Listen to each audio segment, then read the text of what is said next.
ಮುಳುಗ್ತಾ ಇರೋನಿಗೆ ಹುಲ್ಕಡ್ಡಿ ಸಿಕ್ತು ಅಂತ ಹೇಳ್ತಾರಲ್ಲ, ಆ ಥರ ಬಿ ಜೆ ಪಿಗೆ ನಾಗೇಂದ್ರ ಪ್ರಕರಣ ಸಿಕ್ಬಿಟ್ಟಿದೆ. ಅದು ಭಾಳ ದಿವಸದಿಂದ ನಾವು ಹೇಳ್ಕೊಂಡು ಬರ್ತಾ ಇದ್ದೀವಿ. ಬೇಕಾಗಿರಲಿಲ್ಲ, ನಾಗೇಂದ್ರ ಅವ್ರು ಕೊಡೋದು ಬೇಕಾಗಿರಲಿಲ್ಲ, ಇನ್ನೊಬ್ರಿಗೆ ಕೊಡೋದು ಬೇಕಾಗಿರಲಿಲ್ಲ, ಮತ್ತೊಬ್ರಿಗೆ ಕೊಡೋದು ಬೇಕಾಗಿರಲಿಲ್ಲ. ಅಥವಾ ಮುಂಚೆಯ ಸಂಪುಟ ಆಯ್ತಲ್ಲ, ಸಿದ್ದರಾಮಯ್ಯನವ್ರ ಸಂಪುಟ ಆಯ್ತಲ್ಲ, ಅದನ್ನು ಇಡೀ ಸಂಪುಟವನ್ನೇ ಬರ್ಖಾಸ್ತು ಮಾಡಿ ಹೊಸಬ್ರಿಗೆ ಕೊಟ್ಟಿದ್ರೆ ಇನ್ನೂ ಕಾಂಗ್ರೆಸ್ನಲ್ಲಿ ಚೈತನ್ಯ ಇರ್ತಿತ್ತು. ಆದರೆ ಬೇರೆ ಬೇರೆ ಈಕ್ವೇಷನ್ ಕಾರಣಕ್ಕೆ, ಬೇರೆ ಬೇರೆ ಕಾರಣಗಳಿಗೋಸ್ಕರ ಏನು ಮಾಡಿದರೆ, ಒಂದಷ್ಟು ಜನ ಹಳಬರನ್ನ ಫಸ್ಟ್ ಟರ್ಮಲ್ಲಿ ಅಕಾಮಿಡೇಟ್ ಮಾಡಲಾಯಿತು. ಆ ನಂತರ ಹಳಬರು ತೂರೋಕ್ಕೆ ಭಾಳ ಪ್ರಯತ್ನ ಮಾಡಿದ್ರು, ಸಂಪುಟದೊಳಗೆ ತೂರೋಕ್ಕೆ ಭಾಳ ಪ್ರಯತ್ನ ಪಟ್ಟರು. ಕೆಲವರು ಸಕ್ಸಸ್ ಆದರು, ಕೆಲವರು ಫೇಲ್ಯೂರ್ ಆಗೋದ್ರು. ಫೇಲ್ಯೂರ್ ಆದವರು ಏನು ಮಾಡಿದ್ರು, ನಾಗೇಂದ್ರ ಕೇಸ್ ನೋಡಿ ಜೈಲಿಗೆ ಹೋಗಿ ಬಂದಿದ್ದನ್ನು ಕೊಟ್ಬಿಟ್ರು ಅಂತ ಬಿ ಜೆ ಪಿನವ್ರಿಗೆ ಒಂದು ಅಸ್ತ್ರ ಕೊಟ್ಟರು. ಆ ಅಸ್ತ್ರವನ್ನು ಬಿ ಜೆ ಪಿನವ್ರು ಸಕ್ಸಸ್ಫುಲ್ಲಾಗಿ ಬಳಸ್ಕೊತಾ ಇದ್ದಾರೆ. ನಿನ್ನೆವರೆಗೂ 5 ದಿನ ಸದನವನ್ನು ಸಂಪೂರ್ಣವಾಗಿ ಸ್ಟಾಪ್ ಮಾಡಿದ್ದಾರೆ, ಕಾರ್ಯಕಲಾಪಗಳು ನಡೀತಾ ಇರೋ ಥರ ನೋಡ್ಕೊಂಡಿದ್ದಾರೆ. ಸದನದ ಒಳಗಡೆ ಹೋರಾಟ ಮಾಡಿದ್ದಾರೆ, ಹೊರಗಡೆ ವಿಧಾನಸೌಧದ ಒಳಗಡೆ ಗಾಂಧಿ ಪ್ರತಿಮೆ ಎದುರು ಪ್ರೊಟೆಸ್ಟ್ ಮಾಡಿದ್ದಾರೆ.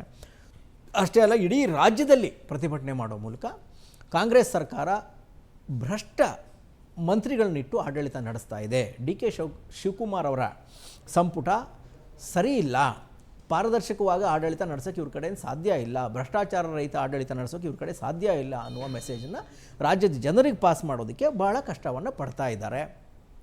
ಜೊತೆಗೆ ಇವತ್ತಿನ ಮೇಜರ್ ಡೆವಲಪ್ಮೆಂಟ್ ಏನು ಅಂತ ಹೇಳಿದ್ರೆ, ಬಳ್ಳಾರಿ ಪಾದಯಾತ್ರೆ ಮಾಡೋಕ್ಕೆ ಹೊರಟಿದ್ದಾರೆ. ಇದು ಮೇಜರ್ ಟ್ವಿಸ್ಟ್. ಇದು ರಾಮುಲು ಅವ್ರು ಹೇಳ್ತಾನೆ ಬರ್ತಾ ಇದ್ದೀವಿ ನಾವು, ರಾಮುಲು ಇದ್ದಾರೆ ಇದ್ರ ಹಿಂದೆ. ನಾಗೇಂದ್ರ ಅವರಿಗೂ ರಾಮುಲು ಅವ್ರಿಗೂ ಆ ಕಾಲದ ದ್ವೇಷ ಇದೆ. ಹಾಗಾಗಿ ನಾಗೇಂದ್ರ ಅವ್ರನ್ನ ಹಣಿಲೇಬೇಕು ಅಂತ ರಾಮುಲು ಅವರು ಮುಂದಾಗಿದ್ದಾರೆ. ಈ ಪ್ರಕರಣವನ್ನು ಸರಿಯಾಗಿ ಬಳಸ್ಕೊಂಡ್ರೆ ಇಡೀ ರಾಜ್ಯದ ಜನರಲ್ಲಿ ಒಂದು ಹೊಸ ಏನಂತಾರೆ ಅದನ್ನು, ಒಂದು ಕ್ಯಾಂಪೇನ್ ಥರ ತಗೊಂಡೋಗ್ಬೋದು. ಇದನ್ನು ಒಂದು ಹೊಸ ನರೇಷನನ್ನು ಕ್ರಿಯೇಟ್ ಮಾಡ್ಬೋದು ಅಂತ ಬಿ ಜೆ ಪಿಯ ಒಂದು ತೀರ್ಮಾನ ಥರ ಕಾಣ್ತಾ ಇದೆ, ಅಥವಾ ಕಾರ್ಯತಂತ್ರ ಥರ ಕಾಣ್ತಾ ಇದೆ. ಇದರಲ್ಲಿ ಅವರು ಸಕ್ಸಸ್ ಕೂಡ ಆಗ್ತಾ ಇದ್ದಾರೆ, ಒಂದು ಹಂತದಲ್ಲಿ ಸಕ್ಸಸ್ ಆಗ್ತಾ ಇದ್ದಾರೆ. ಈ ಪ್ರತಿಭಟನೆ ಎವ್ರಿಡೇ ಪ್ರತಿಭಟನೆ ಮಾಡ್ತಾ ಇದ್ದರೆ, ವಾಲ್ಮೀಕಿ ನಿಗಮದ ಹಣ 187 ಕೋಟಿ ಏನು ಹಣ ದುರುಪಯೋಗ ಆಯಿತು, ಇದನ್ನು ಪ್ರಸ್ತಾಪ ಮಾಡ್ತಾ ಇದ್ದರೆ ಬಿ ಜೆ ಪಿಯ ಹೆಸರು ಜನರ ಮನಸ್ಸಲ್ಲಿ ಯಾವ ಕ್ಷಣದಲ್ಲೂ ಪ್ರತಿದಿನ ಪ್ರತಿ ಕ್ಷಣ ಇರ್ತದೆ. ಆಮೇಲೆ ಕಾಂಗ್ರೆಸ್ನ ಯಾವುದಾದ್ರು ಕೆಲವು ಕೆಲಸಗಳು ಅದು ಮುನ್ನೆಲೆಗೆ ಬರೋದಿಲ್ಲ. ಡಿ ಕೆ ಅವರು ಏನು ನೆಕ್ಸ್ಟ್ 2028 ಎಲೆಕ್ಷನ್ಗೇನು ಪ್ರಯತ್ನ ಪಟ್ಟು ಕೆಲಸ ಮಾಡೋಕ್ಕೆ ಅಂತ ಹೊರಡ್ತಾ ಇದ್ದಾರೆ. ಒಂದು ಹೊಸ ಹವಾ ಕ್ರಿಯೇಟ್ ಮಾಡೋಕ್ಕೆ, ಒಂದು ಔರಾ ಕ್ರಿಯೇಟ್ ಮಾಡೋಕ್ಕೆ ಡಿ ಕೆ ಶಿವಕುಮಾರ್ ಅವರೇನು ಹೊರಡ್ತಾ ಇದ್ದಾರೆ. ಈಗ ಕರಾವಳಿ ಅಭಿವೃದ್ಧಿ ಮಾಡ್ತೀವಿ ಅಂಥೇಳಿ ಆ ಭಾಗದ ಪ್ರವಾಸೋದ್ಯಮ ಅಭಿವೃದ್ಧಿಗೆ ಏನೋ ಒಂದಷ್ಟು ಕೆಲಸ ಮಾಡೋಕ್ಕೆ ಶುರು ಮಾಡಿದ್ದಾರೆ. ಆಮೇಲೆ ಭಾರತ್ ಜೋಡೋ ಸಂಘಗಳು ಮಾಡಿ ಈಗಲಿಂದನೇ ಎಲೆಕ್ಷನ್ ಕ್ಯಾಂಪೇನ್ ಶುರು ಮಾಡಿದ್ದಾರೆ. ಆಮೇಲೆ ಬೆಂಗಳೂರು ಕೃಷ್ಣ ಬೈರೇಗೌಡರು, ಸುಮಾರು ಜನ ಮಿನಿಸ್ಟ್ರುಗಳು ಆಕ್ಟಿವ್ ಆಗಿ ಕೆಲಸ ಮಾಡೋ ಮೂಲಕ ಕಾಂಗ್ರೆಸ್ ಸರ್ಕಾರ ಪ್ರೋ ಪೀಪಲ್ ಕೆಲಸ ಮಾಡುತ್ತೆ. ಸ್ವಲ್ಪ ಪ್ರೋಗ್ರೆಸ್ ಕಾಣುತ್ತೆ ಇವ್ರ ಅವಧಿಲಿ, ಡಿ ಕೆ ಅವರ ಅವಧಿಲಿ ಒಂದಷ್ಟು ಅಭಿವೃದ್ಧಿ ಕೆಲಸಗಳು ನಡೀತವೆ ಅನ್ನೋ ಮೆಸೇಜನ್ನು ಪಾಸ್ ಮಾಡೋಕ್ಕೆ ಸರ್ಕಾರ ಒಂದು ಕಡೆ ಕಸರತ್ತು ಮಾಡ್ತಾ ಇದ್ದಾರೆ. ಬಿ ಜೆ ಪಿಯವರು ಇದನ್ನು ಡಿರೈಲ್ ಮಾಡೋಕ್ಕೆ, ಅಂದರೆ ಕಾಂಗ್ರೆಸ್ ಸರ್ಕಾರ ಏನೂ ಕೆಲಸ ಮಾಡ್ತಾ ಇಲ್ಲ, ಭ್ರಷ್ಟರು ತುಂಬ್ಕೊಂಡಿದ್ದಾರೆ, ಇವರಿಂದ ನೀವೇನು ಒಳ್ಳೆಯದನ್ನು ನಿರೀಕ್ಷೆ ಮಾಡೋಕ್ಕಾಗಲ್ಲ ಅನ್ನುವ ಮೆಸೇಜ್ ಪಾಸ್ ಮಾಡೋಕ್ಕೆ ಟ್ರೈ ಮಾಡ್ತಾ ಇದೆ. ನಾವು ಮೊದಲೇ ಹೇಳಿದ ಹಾಗೆ ಇದು ಎಲೆಕ್ಷನ್ ಕ್ಯಾಂಪೇನ್ ಆಲ್ರೆಡಿ ಶುರುವಾಗಿದೆ, ಟೇಕ್ ಆಫ್ ಆಗಿದೆ. ನೆಕ್ಸ್ಟ್ 2028 ಎಲೆಕ್ಷನ್ ಈಗಾಗಲೇ ಟೇಕ್ ಆಫ್ ಆಗಿದೆ. ಸುಮ್ಮನೆ ಇದ್ದ ಬಿ ಜೆ ಪಿ ಈಗ ಆಲ್ರೆಡಿ ಆಕ್ಟಿವ್ ಆಗಿ ಕೆಲಸ ಮಾಡೋಕ್ಕೆ ಶುರುವಾಗಿದೆ. ಬಳ್ಳಾರಿ ಪಾದಯಾತ್ರೆ ಒಂದು ವೇಳೆ ಶುರುವಾದರೆ ಅದು ಪ್ರತಿನಿತ್ಯ ಒಂದು ರೀತಿಯ ಹಬ್ಬ. ಬಿ ಜೆ ಪಿ ಪಾಳ್ಯದಲ್ಲಿ ಒಂದು ಹಬ್ಬದ ವಾತಾವರಣ ಇರ್ತದೆ. ಕಾಂಗ್ರೆಸ್ನವ್ರಿಗೆ ಜಸ್ಟಿಫಿಕೇಷನ್ ಕೊಟ್ಟು ಸಾಕಾಗಿ ಸುಮ್ಮನಾಗಬೇಕಾಗುತ್ತೆ. ಹೇಳೋಕ್ಕಾಗಲ್ಲ, ಇದು ತಾರಕಕ್ಕೇರಿದ್ರೆ ನಾಗೇಂದ್ರ ಅವರ ರಾಜೀನಾಮೆ ಪಡಿತಾರಾ ಡಿ ಕೆ ಶಿವಕುಮಾರ್ ಅವರು. ಇವತ್ತು ಹೊಸದಾಗಿ ಒಂದು ಖಾತೆ ಕೊಟ್ಟಿದ್ದಾರೆ ಅವರು, ಕಲ್ಯಾಣ ಕರ್ನಾಟಕ ಅಭಿವೃದ್ಧಿ ಸಚಿವಾಲಯದ ಹೊಣೆಗಾರಿಕೆಯನ್ನು ಅವ್ರಿಗೆ ಕೊಟ್ಟಿದ್ದಾರೆ. ಈ ಹಿಂದೆ ಸುಧಾಕರ್ ಅವರು ಅದನ್ನು ನಿಭಾಯಿಸ್ತಾ ಇದ್ದರು, ಸಾಂಖ್ಯಿಕ ಸಚಿವರ ಅವ್ರಿಗೆ ಜವಾಬ್ದಾರಿ ವಹಿಸಲಾಗಿತ್ತು. ಹಾಗಾಗಿ ಸಾಂಖ್ಯಿಕ ಸಚಿವರಿದ್ದಾರೆ ನಾಗೇಂದ್ರ ಅವರು, ಅವ್ರಿಗೆ ಆ ಹೊಣೆಯನ್ನು ಕೊಟ್ಟಿದ್ದಾರೆ. ಸಾಂಖ್ಯಿಕ ಸಚಿವಾಲಯದಲ್ಲಿ ಏನೂ ಇಲ್ಲ, ಅಂಕಿ ಸಂಖ್ಯೆ ನೋಡ್ಕೊಂಡು ಸುಮ್ಮನೆ ಇರಬೇಕು ಅಂತ ನಾವೆಲ್ಲ ಹೇಳ್ತಾ ಇದ್ವಿ. ಇವತ್ತು ಕಲ್ಯಾಣ ಕರ್ನಾಟಕ ಅಭಿವೃದ್ಧಿಯ ವಿಚಾರ ಏನು ಕೊಟ್ಟಿದ್ದಾರಲ್ಲ, ಹಾಗಾಗಿ ಅದಕ್ಕೊಂದು ತೂಕ ಬಂದಿದೆ. ಈಗ ತೂಕ ಬಂದಿದೆ, ಸುಮಾರು ದುಡ್ಡಿದೆ, ಅಲ್ಲಿ ಸುಮಾರು ಕೆಲಸ ಮಾಡ್ಬೋದು, ಅಲ್ಲಿ 7-8 ಡಿಸ್ಟಿಕ್ಕಲ್ಲಿ ಕೆಲಸ ಮಾಡ್ಬೋದು. ಹಾಗಾಗಿ ಹೊಸ ಜವಾಬ್ದಾರಿನ ನಾಗೇಂದ್ರ ಅವರು ವಹಿಸಿರೋ ಥರ ಕಾಣ್ತಾ ಇದೆ. ಹಾಗಾಗಿ ಆಮೇಲೆ ಡಿ ಕೆ ಶಿವಕುಮಾರ್ ಅವರು ಸಮರ್ಥನೆ ಮಾಡ್ಕೊಳ್ತಿರೋದು ನೋಡಿದ್ರೆ ರಾಜೀನಾಮೆ ಪಡೆಯುವ ಲಕ್ಷಣಗಳು ಕೂಡ ಇಲ್ಲ.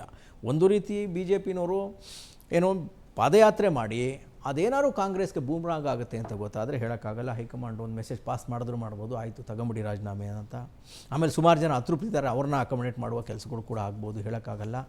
ಆ ಮೂಲಕ ಬಿ ಜೆ ಪಿಯನ್ನು ಕಟ್ಟಿ ಹಾಕುವ ಕೆಲಸವನ್ನು ಮಾಡ್ಬೋದು ಕಾಂಗ್ರೆಸ್ಸು. ಉಳಿದಂತೆ ಭಾಳ ಕಷ್ಟ. ಒಂದು ಸತಿ ಅದು ಕ್ಯಾಂಪೇನ್ನ ರೂಪ ತಗೊಂಬಿಟ್ರೆ ಈ ಕಡೆ ಬಿಡದಿ ವಿಚಾರ ಇಟ್ಕೊಂಡು JDSನವರು ಆಕ್ರೋಶವಾಗಿ ಬೀದಿಗಿಳಿತಾ ಇದ್ದಾರೆ. ಆಮೇಲೆ ನೈಸ್ ವಿಚಾರವನ್ನು ಕೈಗೆತ್ಕೊಂಡಿದ್ದಾರೆ ಯಾರು, ಕುಮಾರಸ್ವಾಮಿ ಅವರು. ನೈಸ್ ವಿಚಾರ ಇದೆಯಲ್ಲ, ದಿನಕ್ಕೆ ಲಕ್ಷಾಂತರ ವೆಹಿಕಲ್ಗಳು ಓಡಾಡ್ತಿದ್ದಾರೆ. Middle class, upper middle class ಜನ ಆ ನೈಸ್ ರಸ್ತೆಯಲ್ಲಿ ಓಡಾಡ್ತಾ ಇದ್ದಾರೆ.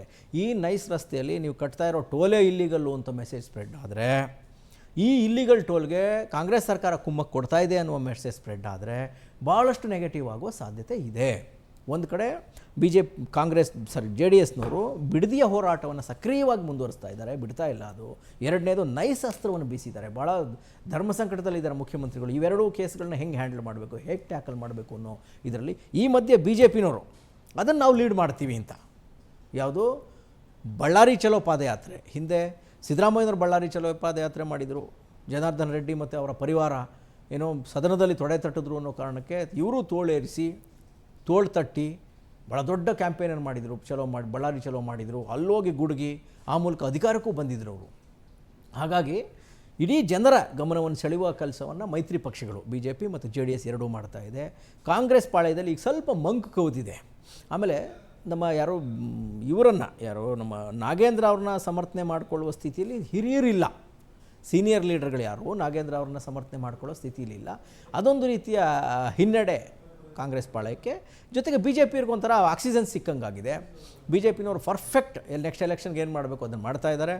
DK ಅವರು ಇದನ್ನು ಹೆಂಗೆ ಟ್ಯಾಕಲ್ ಮಾಡ್ತಾರೆ ಅಂತ ನೋಡಬೇಕು. ಇವರು ನಾವೆಲ್ಲ ಸ್ನೇಹಿತರು ಅಂತ ಹೇಳ್ತಾ ಇದ್ದಾರೆ, ಟೀಮ್ 224 ಅಂತ ಹೇಳ್ತಾ ಇದ್ದಾರೆ, ಏನೇನೋ ಅಸ್ತ್ರಗಳು ಬೀಸ್ತಾ ಇದ್ದಾರೆ. ಆದರೆ ಕಾಂಪ್ರಮೈಸ್ ಆಗೋ ಥರ ಕಾಣ್ತಾ ಇಲ್ಲ BJPನವರು. ಅಷ್ಟು ಸುಲಭವಾಗಿ ಆಗಲ್ಲ. ಯಾಕೆ ಅಂತ ಹೇಳಿದ್ರೆ ಹೈಕಮಾಂಡ್ ಸೂಪರ್ವಿಷನ್ ಇರುತ್ತೆ ಅವ್ರ ಮೇಲೆ, ಯಾರೋ ಇಬ್ಬರನ್ನೋ ವಿಶ್ವಾಸಕ್ಕೆ ತಗೋಬೋದು. ಹಾಗಾಗಿ BJP ಮತ್ತು JDS ಇವತ್ತಿನ ದಿನಕ್ಕೆ ಅಪ್ಪರ್ ಹ್ಯಾಂಡ್ನ ತಗೊಂಡಿದೆ. ಕಾಂಗ್ರೆಸ್ ಪಾಳ್ಯ ಒಂದಷ್ಟು ಸೀನಿಯರ್ ಮಿನಿಸ್ಟ್ರುಗಳು ತಮ್ಮ ಕೆಲಸದಲ್ಲಿ ತಾವು ನಿರತರಾಗಿದ್ದಾರೆ, ಆಡಳಿತದಲ್ಲಿ, ಪೂಜೆಯಲ್ಲಿ, ವ್ಯವಹಾರದಲ್ಲಿ ಮುಳುಗಿದ್ರೆ BJPನವರು ಸಕ್ರಿಯವಾಗಿ ನೆಕ್ಸ್ಟ್ 2028ಗೆ ಏನು ಮಾಡಬೇಕು ಅನ್ನುವ ವಿಚಾರ ಎತ್ಕೊಂಡು ಮುಂದಕ್ಕೆ ಹೋಗ್ತಾ ಇದ್ದಾರೆ. ಹಾಗಾಗಿ ಭಾಳ ಕುತೂಹಲ ಇದೆ. ಭಾಳ ರೋಚಕವಾದ ದಿನಗಳನ್ನು ಮತ್ತು ವರದಿಗಳನ್ನ ಮುಂದಿನ ದಿನಗಳಲ್ಲಿ ನಮ್ಮ ಕರ್ನಾಟಕದ ಜನ ನೋಡೋ ಥರ ಆಗುತ್ತೆ ಅಂತ ಅನ್ನಿಸ್ತಾ ಇದೆ.